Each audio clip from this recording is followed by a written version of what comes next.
Assalamualaikum warahmatullahi wabarakatuh. Perkenalkan, nama saya Rahul Aditya, nomor stambuk A501-19004. Pada kesempatan kali ini saya akan membawakan sebuah materi, yaitu teori psikoanalisa menurut Sigmund Freud. Latar belakang dan pendiri pendekatan psikoanalitik. Pengembang utama aliran ini adalah Sigmund Freud, seorang dokter jiwa. Beliau lahir di Monrovia 6 Mei 1856 dan wafat di London 23 September 1939. Untuk meningkatkan keterampilannya sebagai teknis dokter jiwa, Freud belajar selama 1 tahun pada psikiater terkenal, yaitu Jean Charcot, yang menggunakan hipnosis untuk menyembuhkan histeria. Lama-lama dia merasa tidak yakin. Kemudian dia tertarik dengan metode baru yang dikembangkan oleh Joseph Freud, Dr. Wiener, suatu metode di mana pasien disembuhkan dari simptom-simptom dengan cara mengungkapkannya. Akan tetapi, kedua orang tersebut lambat laun berbeda pandangan mengenai peneranan faktor seksual dalam histeria. Freud berpendapat bahwa konflik-konflik seksual adalah penyebab histeria, sedangkan Freud berpandangan lebih hati-hati. Sejak saat itu, Freud bekerja sendiri dan mengembangkan ide-ide yang menjadi dasar teori psikoanalitik. Selanjutnya, pandangan tentang sifat manusia menurut Freud. Pandangan Freud tentang sifat manusia pada dasarnya pesimistik, deterministik, mekanistik, dan reduksionistik. Menurut Freud, manusia dideterminasi oleh kekuatan-kekuatan irasional, motivasi tak sadar, kebutuhan dan dorongan biologis, dan naluriah oleh peristiwa psikoseksual yang terjadi selama 5 tahun pertama dari kehidupan manusia. Manusia memiliki naluri kehidupan maupun naluri kematian. Menurut Freud, tujuan segenap kehidupan adalah kematian. Teori kepribadian oleh Sigmund Freud.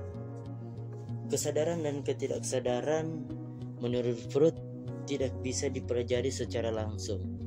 Ia bisa dipelajari dari tingkah laku. Pembuktian klinis dalam konsep ketidaksadaran yaitu yang pertama, mimpi-mimpi yang merupakan representasi simbolik dari kebutuhan, hasrat, dan konflik-konflik tak sadar. Yang kedua, salah ucap atau lupa, misalnya terhadap nama yang dikenal. Yang ketiga, sugesti-sugesti pasca hipnotik. Keempat, bahan-bahan yang berasal dari teknik-teknik asosiasi bebas. Dan yang terakhir, bahan-bahan yang berasal dari teknik-teknik proyektif. Menurut Freud, kesadaran merupakan bagian terkecil dari keseluruhan jiwa, seperti gunung es yang mengapung.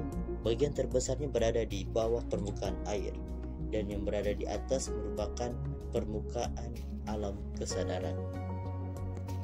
Struktur kepribadian menurut Sigmund Freud. Yang pertama adalah ID.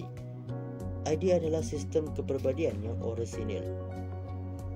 ID juga merupakan tidak ada kontrol dalam diri individu. Kepribadian setiap orang hanya terdiri dari ID ketika dilahirkan. ID menganut prinsip kenikmatan. Untuk mendapatkan kenikmatan, ID memiliki 2 proses, yaitu tindakan refleks dan proses primer. Tindakan-tindakan refleks adalah reaksi-reaksi otomatik dan bawaan, seperti bersin dan berkedip. Sedangkan proses primer menyangkut suatu reaksi psikologis yang sedikit lebih rumit. ID berusaha menghentikan tegangan dengan membentuk khayalan tentang objek yang dapat menghilangkan tegangan tersebut. Misalnya, orang yang lapar berkhayal tentang makanan. Dan yang kedua yaitu ada ego. Ego menganut asas kenyataan. Ego memiliki kontak dengan dunia eksternal dari kenyataan. Ego adalah eksekutif dari kepribadian yang memerintah, mengendalikan, dan mengatur sebagai polisi lalu lintas. Bagi ID dan superego, ego mengikuti prinsip kenyataan dan beroperasi menurut proses sekunder.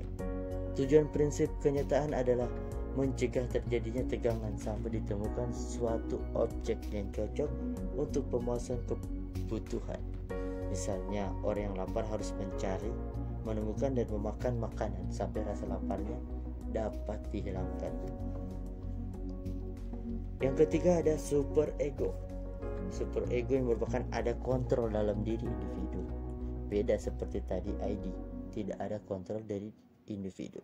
Super ego adalah kode moral individu yang urusan utamanya adalah apakah individu baik atau buruk, benar atau salah, dan sebagainya. Super ego mempresentasikan nilai-nilai tradisional dan ideal masyarakat yang diajarkan oleh orang tua kepada anak. Fungsi-fungsi pokok super ego adalah yang pertama, merintangi impuls-impuls ID, terutama impuls seksual dan agresif, karena impuls-impuls ini yang sering bertentangan dengan nilai atau norma yang dianut dalam masyarakat.